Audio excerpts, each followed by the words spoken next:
everybody at YouTube at voicefirst.fm. Hello, everybody over at Facebook at voicefirst.fm. I'm here with Doug, and Doug is part of Bradley's larger Voice First network, and you have a marketing podcast about voice, in addition to kind of a comedy voice show. Yeah. So why don't you tell everybody who you are, the things that you work on, and why you're here at this event. Absolutely. So, my name is Doug Schumacher, and I'm the founder of Aerovox.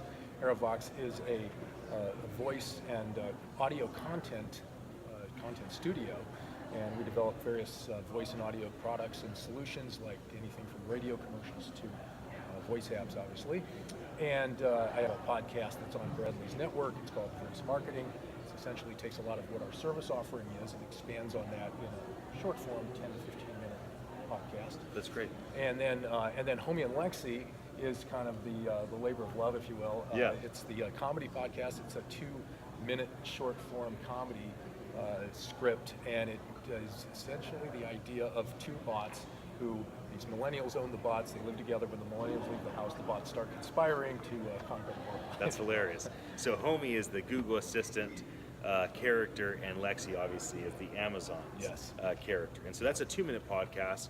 Voice Marketing is a 15-minute podcast. Roughly 10 to 15. Sure. Some of the episodes go to 20, just depends Sure. how much if I have a guest or something like that. Right. Sometimes we'll expand the level out to Right. So. And then you have a services company. Yes, sir. And what service or services do you primarily focus on? What are you brilliant at?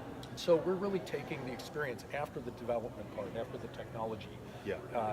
What goes on top of the base technology. So Okay. first thing would be, you have a brand, you want your voice assistant, your voice app to reflect your brand as accurately as possible. Yes. A lot of times there's a lot of brand strategy research that most brands will have somewhere existing. So it talks about who their buyer persona is, Yeah. who their best audience is. So what we're trying to do is take that information, Yeah. leverage what we can to help them create a voice experience that is designed to identify with the audience will identify with, that is genuine to the brand, and that will give them distinction in the marketplace. Yeah, that's great. And one of the inspiring bits of information and research that I've found on what's set up a lot of what our service offering is by this guy named Clifford Nance.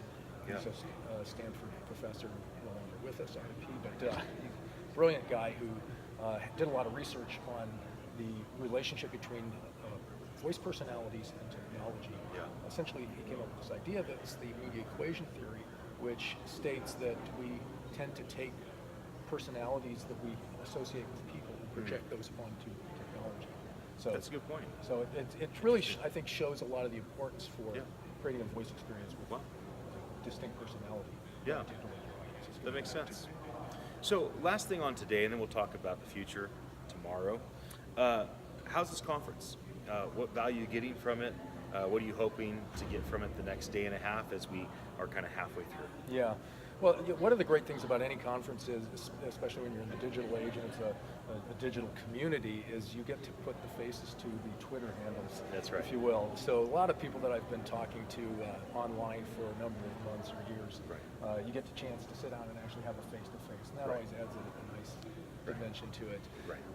There's also just hearing people like Brett Kinsella's opening presentation. Brilliant. Absolutely brilliant. What we saw from Brian Romley yesterday. So things like that, just great content. And then just in general, meeting new people that you haven't seen, or haven't met on. So, Yeah, that's all awesome. those are really great. Yeah. Well, final question is on the future. Like, where do you see Voice 2024? Where does this technology go in the next 5+ years? How do you see it? What manifests? How does it help humanity? Why is it good? Why are you leaning in? Why are you so involved? Talk to us a bit about the future. Yeah. Well, I think that the current biggest challenge in voice is the ASR, the audio speech recognition. You saw that in Brett's research, that people's biggest complaint is it just doesn't understand. I think that's going to be solved. And when that is solved, I think that's going to open up the floodgates to all kinds of potential. And so that's really what I see as the big long-term promise or technological capability that's going to happen to enable the promise of voice just being the most fluid, easy way to access anything. So then you just think about, okay, well, what do people want to access across the spectrum, Right. and layer voice on top of it. Yeah, that makes sense. What person or people have you been listening to either here or elsewhere? You're like, man, they really get it. They get the future. They're building the future. I love what they're actually developing, creating. Like, who really inspires you? Well, I think the two people I just mentioned, Brian Romley and Brett Seller. Go a little deeper on Brian.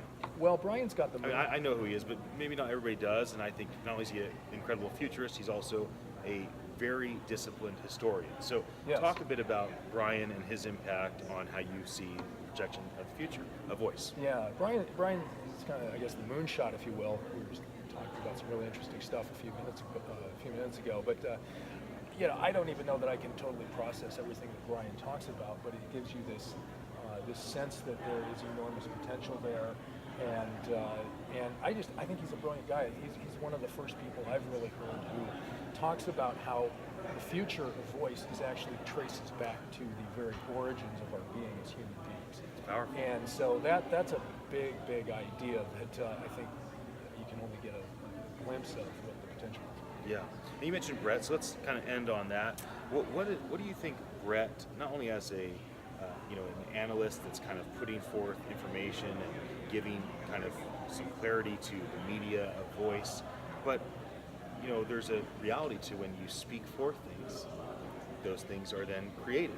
I think Brett speaks forth a lot about what is to come, and then people here are like, well, that's a great idea. I'm going to manifest and create that. So what do you think his impact is going to be on this industry in the next 5 years, and why? Well, I think kind of contrasting him to Brian, I think of Brett as really knowing what's going on right now. Yeah. As much as anybody. That's good. And so I just look at his body of work that he's produced, what he knows if you talk to him, and he really just has his finger on the pulse of what's going on right now. Yeah. What's the current state of the business? Where are the opportunities? Yeah. So just what he's contributed to this community has been phenomenal. That's great. Well, I look forward to hearing your Homie and Lexy podcast. I'm surprised I haven't heard it yet. Thank you for coming on to do an interview. Everybody at Voice First FM, thanks for joining us. I encourage you to find Doug, check out Homie and Lexy and his voice marketing podcast. Thanks again. Nice to meet you. Cheers. All right. Thank you, guys. Yes. You bet. It's good to Nice meet you. I'm job. glad